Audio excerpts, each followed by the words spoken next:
Just one thing at the top, and then we'll continue. Today, extreme House Republicans showed yet again that their chaos is marching us toward a reckless and damaging government shutdown. Extreme House Republicans can't even get an agreement among themselves to keep the government running or to fund the military. They keep demanding more extreme policies as a condition to do their job and keep the government open. From a fact-free impeachment that their own members say isn't supported by the evidence, to severe cuts to food safety, Meals on Wheels, Head Start, education, law enforcement, and much more. And they are failing to deliver needed funding for communities recovering from disasters, to countering fentanyl trafficking, for food assistance for pregnant mothers and babies, and to support Ukraine. All this while pushing for more trickle-down tax cuts for billionaires and big corporations, which they did again yesterday in their budget markup. The solution is very, very simple. Extreme House Republicans need to stop playing political games with people's lives. There's so much at stake here. They should abide by the bipartisan deal we made in May, which two-thirds of House Republicans voted for. A deal is a deal. House Republicans need to do their job, keep the government open, and work with us to deliver for the American people. With that, Sungmin. Thanks. To the topics, has OMB given guidance yet to federal agencies on what they can and can't do in case of a government shutdown? So don't have any specific what that would look like, but certainly agencies are looking at how to move forward in case there is a shutdown. But I will say this.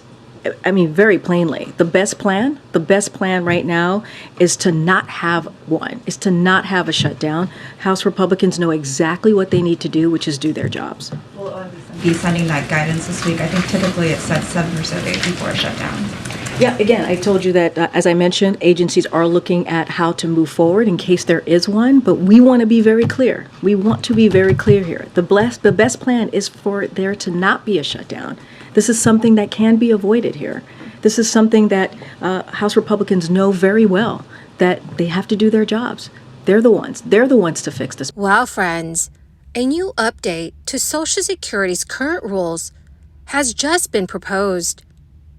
If enacted, this new update will benefit many low-income households. Officials say that under the new rule change, monthly payments would rise for eligible beneficiaries, and more individuals would qualify for benefits. My dear friends, tomorrow I will be announcing several winners for the Walmart gift card giveaway. If you would like to enter the weekly giveaway, friends, please click and like several of my videos and then comment below the keyword of each video that you watch. The more videos that you comment on, dearest friends, the greater your chances of winning the giveaways. The SSA uses different standards to determine supplemental security income benefits for people living in certain states. The SSA is proposing a new rule to modify how it alters benefit payments for those who receive what is known as in-kind support and maintenance in the form of a rental subsidy. Under current rules, SSI benefits are reduced if a person is paying rent or shelter expenses that are lower than the current market value, or what they would pay on the open market. This is significant in cases where a person with a disability is renting from a family member, for example, who charges them a reduced rate. But due to court rulings, the agency uses a less stringent standard in 7 states: Connecticut, New York, Vermont, Illinois, Indiana, Wisconsin, and Texas. In these states, benefits are not reduced if a person is spending more than a third of their income on housing, even if their rent is less than the current market value. The proposed rule, published this month in the Federal Register, seeks to expand the more lenient standard already in place in 7 states to the entire nation.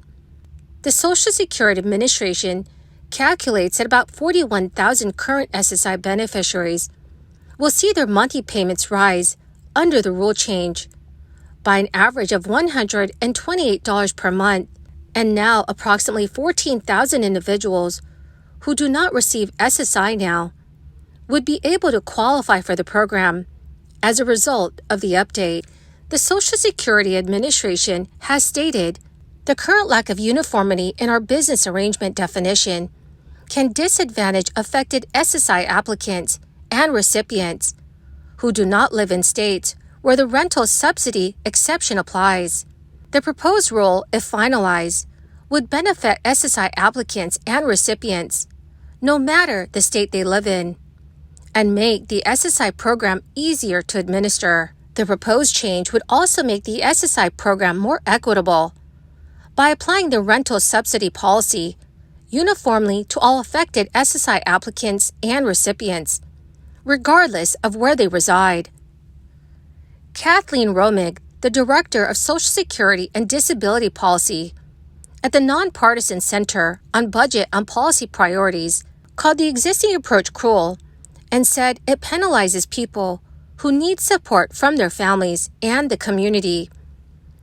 The new proposal, she indicated, is an important step towards simplifying the rules related to in-kind support and maintenance. Though ideally, she said, the policy requiring benefit reductions in cases where people get assistance with housing and other needs should be completely removed. The latest proposal comes less than 1 year after the SSA proposed removing food from its calculation of in-kind support and maintenance. Currently, more than 7 million Americans receive SSI each month, with a maximum federal benefit of $914 for individuals and $1,371 for couples. The Federal Reserve held interest rates steady at a 22-year high on Wednesday, while signaling another rate hike will be needed later this year to bring inflation back to its 2% target rate. The central bank maintained the range for its benchmark interest rate at 5.25% to 5.5%, but held projections for interest rates to finish a year in a range of 5.5% to 5.75%, implying one more rate hike later this year. 12 members of the Federal Open Market Committee saw one more rate hike needed this year, while 7 members wanted to keep rates at current levels through year end. Officials now see interest rates falling by 0.5% next year, implying holding rates at higher levels for longer than forecasted. The Fed's preferred inflation measure, which is a personal consumption expenditures index, rose 4.2% over the year prior in July. That is up from 4.1% in June. The Fed did acknowledge that job growth has slowed, and the central bank now sees unemployment clocking in lower this year at 3.8%, down from the 4.1% previously forecasted, and holding at that level through 2025. Well, my magnificent and most marvelous friends, that is the end of my daily stimulus update video for today. My friends, thank you so much for joining me here and for being part of this community. To say thank you and to show my appreciation, tomorrow I will be announcing several winners for the Walmart gift card giveaway. If you would like to enter the weekly giveaway, friends, please click and like several of my videos and then comment below the keyword of each video that you watch. The more videos that you comment on, my friends, the greater your chances of winning these weekly giveaways. Thank you, and have a wonderful and very blessed day.